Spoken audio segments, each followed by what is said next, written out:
Agora, aproveitando, né, essa oportunidade, já que a mulher no centro das atenções, infelizmente com notícias muito negativas, mas que merecem todo o nosso cuidado e, mais uma vez, volto a dizer, a nossa reflexão é fundamental. Quanto maior a quantidade de informação, mais a gente pode ter ideia, né, de como encontrar alternativas para melhorar a situação. Nós vamos falar agora, nesse especial sobre saúde da mulher, vamos falar sobre sífilis. Por incrível que pareça, o número de casos diagnosticados vem aumentando a cada ano entre gestantes e bebês.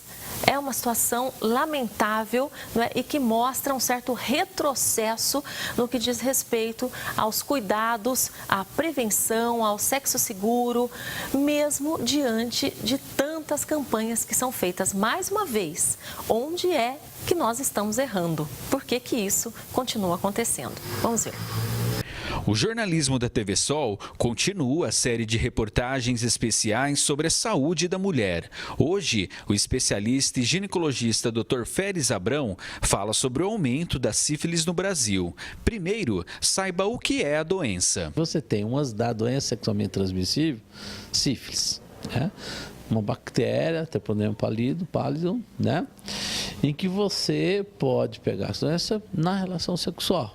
Certo? Na relação sexual. Quer dizer, então não usar camisinha, famosa gonorreia antigamente, né? Que ainda está aí para a gente cuidar, famosa sífilis, já antigamente, vamos chamar crise de galo, né? Que é uma das fadas, se você forma a lesão verrucosa. De acordo com um relatório recentemente divulgado do Ministério da Saúde, houve um crescimento acentuado dos casos de sífilis em gestantes e recém-nascidos desde 2008. Aí ela fica grávida, não faz pré-natal.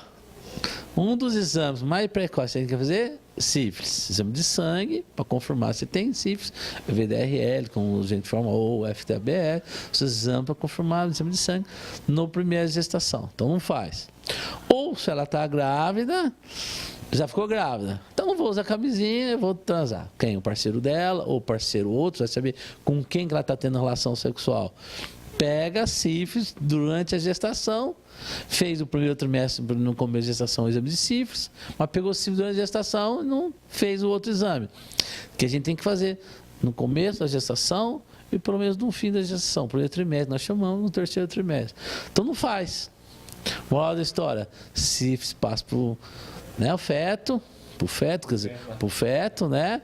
Então nasce uma criança, né? Um recém-nascido com sífilis congênita, trazendo todas as consequências de si para um feto. O médico fala ainda sobre o porquê do aumento desses casos em todo o Brasil e especialmente em grávidas, transferindo a doença para o bebê. A previsão é de mais de 22 mil novos casos de sífilis congênita em 2006 por todo o país. Por que esses novos casos? Será que ela fez pré-natal?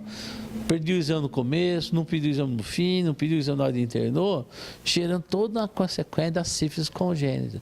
Então você vê bem, onde que é o problema? Na própria entrevista, às vezes o pessoal da secretaria estão vendo. Ela não fez pré-natal, qual no primeiro trimestre, não fez no exame no fim, quem não pediu. Então você tem que rastrear onde que é o problema.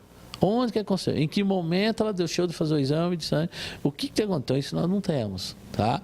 Mas é um problema grave nos tempos de hoje. Novamente, a gente tem que falar com uma doença que achava que está sendo controlada e que está aí na preocupação nossa com sífilis na gravidez e passando para o feto, no caso, depois de um recém-nascido.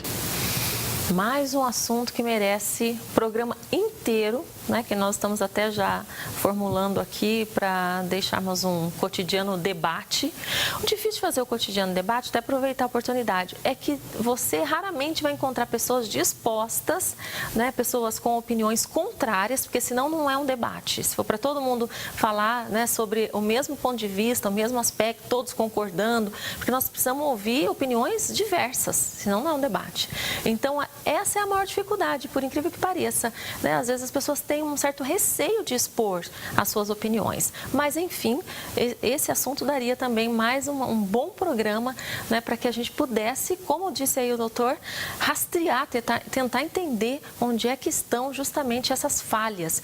E Um pequeno detalhe aqui que a gente precisa levar em consideração é o quanto nós deixamos isso tudo, as nossas vidas, na mão do Estado. Né? Porque quando você culpa totalmente o Estado, você fala, olha, Ministério da Saúde, né, o médico lá do posto de saúde não fez, não me obrigou, não ficou atrás de mim, não ficou constantemente atrás dessa gestante para ela fazer o pré-natal. Assim é difícil também, né? Fica bem complicado, porque a pessoa, ela tem que ter iniciativa, tem que ter amor próprio, amor ao seu corpo, né? Se cuidar, porque vem o problema para ela e aí mais a responsabilidade em relação ao feto, ao bebê.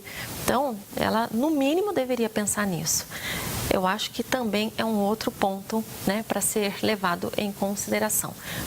Muitos aspectos, por isso que não dá para a gente falar de qualquer maneira, né, às vezes sem refletir uma opinião dada muitas vezes de uma forma infundada. Tem que ter argumento, tem que ter embasamento, pensar 1000 vezes antes de deixar uma opinião, né, que muitas vezes não tem parâmetro nenhum. As coisas não são tão simples como parecem ser.